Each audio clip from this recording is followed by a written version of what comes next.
Bonjour à tous, aujourd'hui dans cette vidéo, on va voir comment cibler les États-Unis et les USA sur TikTok depuis la France, voire même n'importe quel autre pays.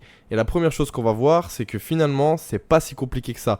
Il y a beaucoup de personnes qui vont avoir un setup compliqué avec beaucoup de paramètres, mais en réalité, par exemple, avec une carte SIM, il n'y aura pas besoin de proxy ou de VPN. Et à l'inverse, avec un proxy ou un VPN, il n'y a pas besoin de carte SIM. Alors là, j'ai dit retirer impérativement la carte SIM, mais évidemment, vous pouvez la laisser, peu importe. Par contre, si vous utilisez un proxy ou un VPN et que vous avez une carte SIM qui n'est pas des États-Unis, il faut effectivement retirer la carte SIM impérativement. Donc personnellement, ce que j'utilise pour cibler les États-Unis sur TikTok depuis la France ou n'importe quel autre pays, j'ai une carte SIM US. Donc comme j'expliquais précédemment, avec une carte SIM US, pas besoin de proxy ni de VPN. Donc j'utilise uniquement avec des cartes SIM US qui ne sont pas forcément activées, donc je n'ai pas besoin de payer un forfait tous les mois.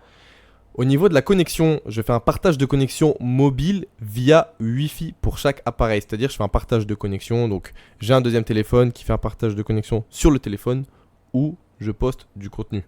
Évidemment, l'IP doit être unique pour chaque téléphone, chaque compte TikTok. Donc changement systématique d'adresse IP pour chaque nouveau compte TikTok. On va voir dans un premier temps le setup Android. Donc pour ce faire, vous allez devoir faire une réinitialisation d'usine, un factory reset de votre téléphone. Une fois que c'est fait, vous désactivez les services de localisation. Au niveau de la région et de la langue, vous mettez région USA et la langue anglaise. Pour le fuseau horaire, évidemment, vous mettez les US, donc ça peut être n'importe quel état. Ça n'a pas réellement d'importance tant que le fuseau horaire est aux US. Pour iPhone, vous allez faire une réinitialisation complète de l'iPhone. Donc c'est plus ou moins le même principe finalement qu'Android. La réinitialisation va se faire dans les paramètres. Vous pouvez trouver un tuto facilement, demander à ChatGPT, peu importe, c'est assez facile. Il faut un nouvel Apple ID US, absolument. Donc dans l'App Store, lorsque vous allez devoir mettre un compte Apple, ce compte Apple doit avoir un ID US. Donc adresse aux US, etc. Tout ce qui s'ensuit. Évidemment, la localisation doit être désactivée. Au niveau de la région et le fuseau horaire, vous mettez les USA. La langue, vous mettez l'anglais. Ensuite, si vous décidez de mettre une SIM des US, dans un premier temps, vous allez insérer la SIM dans le téléphone. Le Wi-Fi, vous allez faire comme j'expliquais, toujours avec un téléphone qui fait un partage de connexion. Donc pas besoin d'activer le forfait de la carte SIM. Et ce qui est bien, c'est qu'avec une seule SIM, vous pouvez avoir un nombre de comptes illimité en fait. Maintenant, on va voir la méthode proxy VPN. Donc, pas besoin de mettre une SIM dans votre téléphone. Donc, vous ne mettez pas de SIM.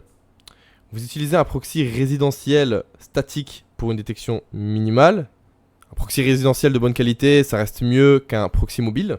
Pour l'application, vous connectez le proxy via une application du Google Play Store et vous pouvez installer TikTok. Petit bonus de fin, si vous souhaitez inonder TikTok avec vos contenus pour votre business et avoir un maximum de trafic quel que soit votre business, donc que ce soit l'infoprenariat, les agences OFM, vous pouvez utiliser MetaGhost qui est un spoofer. MetaGhost va vous permettre de riposter votre contenu à l'infini en modifiant légèrement quelques paramètres visuels mais également les métadatas de vos vidéos pour que chaque vidéo postée, même si ce sont les mêmes, qu'elle soit perçue par l'algorithme TikTok comme du contenu original et donc avoir un maximum de reach. Ce qui différencie MetaGhost des autres spoofers, c'est qu'il est réellement complet et les métadonnées qui sont réécrites sont de superbe qualité pour le trust score sur TikTok. Sans rentrer dans les détails, le spoofer permet plus de 40 modifications visuelles complexes, sans perte de qualité et invisibles à l'œil nu.